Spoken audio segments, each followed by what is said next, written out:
7 conseils pour survivre aux catastrophes naturelles. Nous vivons à une époque où les catastrophes naturelles se produisent de plus en plus souvent et deviennent de plus en plus dévastatrices.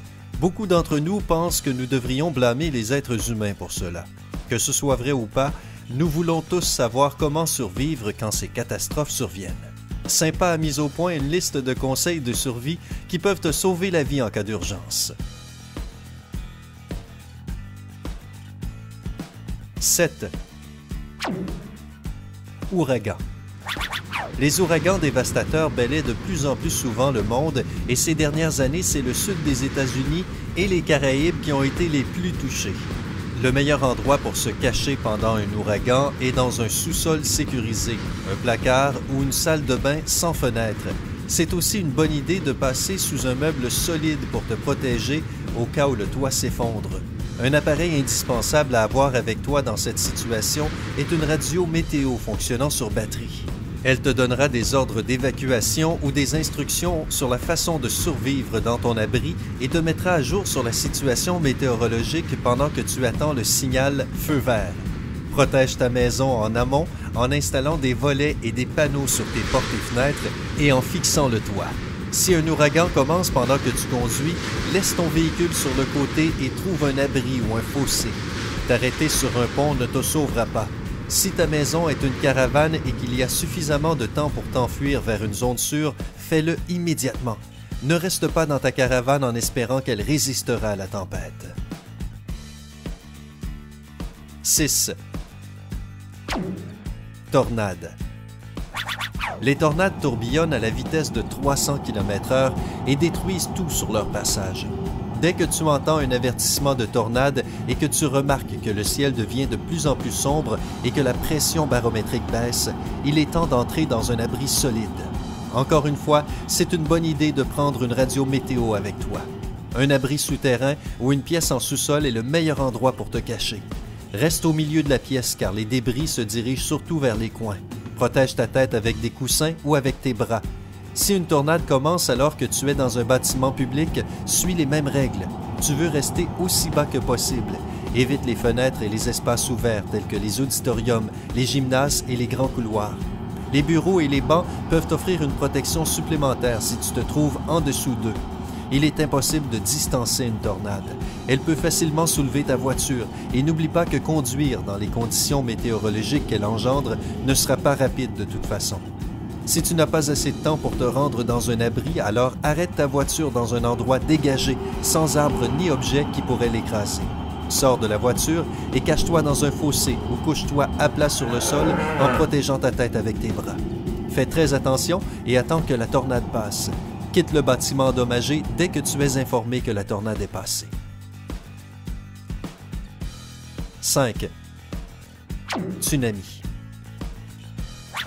Les vagues gigantesques dans l'océan causées par les tremblements de terre et les glissements de terrain sous-marins sont appelés tsunamis et les conséquences sont généralement désastreuses.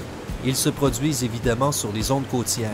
Peu importe si tu vis près de l'océan ou si tu y es en vacances, n'attends pas d'instructions une fois que tu sens un tremblement de terre.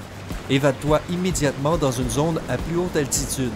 Les tsunamis sont si rapides qu'ils frappent la côte seulement quelques minutes après le tremblement de terre. Rappelle-toi que les grands bâtiments, y compris les hôtels dans les zones de plage, peuvent fournir un excellent abri. Au cas où un tsunami arrive alors que tu es dans la mer, réfugie-toi là-bas au lieu de retourner sur la côte. Ce ne sera pas un bon abri. Si tu vis dans une région où le risque de tsunami est élevé, il est conseillé de discuter d'un plan d'évacuation avec tes amis et ta famille. Pensez à un endroit où vous pourriez tous vous échapper en cas de catastrophe naturelle. La cohésion est souvent la force dans ces cas-là. 4. Inondations. Les inondations se produisent plus souvent que beaucoup d'autres catastrophes naturelles et changent radicalement le paysage. Rappelle-toi la Nouvelle-Orléans et d'autres régions de basse altitude. Elles sont généralement causées par des pluies intenses qui peuvent être longues ou même très courtes. N'essaie pas d'être la personne la plus courageuse et reste dans ta maison jusqu'à ce que tu entendes la notification officielle d'évacuation. Pars en toute sécurité dans des endroits à la plus haute altitude avec tes papiers importants dans un contenant étanche. Si une inondation soudaine ne te permet pas de quitter les lieux et que l'eau est autour de toi, N'essaie pas de la traverser à la nage. Une rivière avec des débris est bien plus puissante que toi. Dans le cas extrême où il n'y a pas d'autre moyen que de te déplacer dans l'eau, essaie de nager sur le dos avec les bras derrière pour diriger.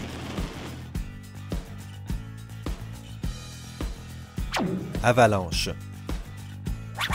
Une avalanche peut frapper alors que tu profites du ski alpin dans un endroit de rêve. C'est très rapide et dévastateur car elle enterre sous des tonnes de neige tout ce qui se trouve sur son chemin. Quand une avalanche commence, essaie de te déplacer sur le côté de la pente aussi vite que possible. Il y aura plus de neige au centre du flux. Pour te déplacer plus rapidement, dépose tout équipement lourd que tu as sur toi. Si tu ne peux pas y échapper, essaie d'utiliser un arbre robuste pour te garder au-dessus de la neige. Ne te laisse pas couler, remue tes pieds et tes bras comme si tu nageais dans la neige en remontant. Au cas où tu serais enterré dans la neige, creuse une poche d'air pour que tu puisses continuer à respirer. Attends que l'équipe de secours te trouve et ne gaspille pas ton énergie à crier ou à creuser intensément la neige, à moins de les entendre à proximité. 2. Feux de forêt. Les feux de forêt naturels et d'origine humaine se propagent à une vitesse incroyable et détruisent tout sur leur passage. Si tu te trouves dans une zone d'incendie de forêt, il est extrêmement important de t'assurer que tu peux respirer. Si tu ne le fais pas, tu peux t'évanouir au milieu d'une zone dangereuse. Utilise un chiffon humide pour couvrir ton nez et ta bouche et échappe-toi vers une zone sûre. L'endroit le plus sûr est à l'inverse du sens du vent, dans un endroit sans arbres et sans buissons. La meilleure option est de trouver un bâtiment où te cacher. N'oublie pas de laisser les portes ouvertes pour que les pompiers puissent te sauver. S'il n'y a pas de bâtiment, mais qu'il y a de l'eau à côté de toi, entre-y. Si tu peux monter dans un véhicule et t'éloigner des feux de forêt, c'est encore mieux. Ainsi, tu auras plus de chances de survie que de t'échapper en courant, bien évidemment. Ne quitte pas le véhicule, même lorsque la fumée devient si épaisse qu'il est impossible de conduire. 1. Tremblement de terre. Il y a certaines régions du monde qui sont plus sujettes aux tremblements de terre que d'autres. Tu le sais probablement si tu vis dans l'une de ces régions. John Anderson et Yurichiro Miyata de l'Université du Nevada ont distingué les principaux États américains où les tremblements de terre ont lieu le plus souvent. Il s'agit de l'Alaska, la Californie et le Nevada. Cependant, les tremblements de terre de sévérité plus ou moins élevée peuvent arriver à peu près n'importe où et n'importe quand. Tu pourrais ne pas être blessé par la terre qui tremble, mais par les choses qui tombent sur toi. Assure-toi que ta télé et tes étagères soient bien fixées contre des surfaces immobiles. Les meubles lourds doivent également rester fermement sur le sol. Les cadres et les miroirs ne devraient pas être positionnés en proximité directe du lit. Si un tremblement de terre commence quand tu es à l'intérieur, reste où tu es. Les experts disent que lors d'un tremblement de terre, il faut se jeter au sol, se placer sous une table, se couvrir le cou et la tête à l'aide des mains. Ton corps entier doit être sous la table. N'essaie pas de sortir du bâtiment. L'extérieur d'un bâtiment est l'un des endroits les plus dangereux. Si tu n'as pas de table autour de toi, essaie de rester aussi bas que possible. Si tu es à l'extérieur lorsque le désastre commence, reste dans une zone dégagée, loin de tout ce qui peut te tomber dessus. Le moindre projectile pourrait être fatal. Certaines règles sont universelles pour la plupart des catastrophes naturelles. Une campagne nationale appelée Ready a été lancée aux États-Unis pour informer la population sur la façon de se préparer et de survivre dans différentes situations d'urgence. Il recommande d'avoir un kit de survie de base pour te fournir les choses les plus importantes au cas où. Rappelle-toi que tu auras besoin de suffisamment de nourriture, d'eau et d'autres fournitures pendant au moins 72 heures après la catastrophe. Les autres fournitures comprennent une radio météo alimentée par pile, une lampe de poche, une trousse de premiers soins, un sifflet, un masque anti-poussière, des affaires d'hygiène personnelle, lingettes humides, des pinces, un ouvre-boîte pour la nourriture, des cartes de ta région et un téléphone portable d'urgence avec des batteries de secours. Nous espérons que tu ne te retrouveras jamais dans une situation t'obligeant à suivre une ou plusieurs de ces règles. Mais si jamais c'était le cas, alors tu sauras quoi faire. Clique sur le pouce levé si tu as trouvé cette vidéo utile. Abonne-toi à Sympa pour ne manquer aucune des mises à jour que nous partageons.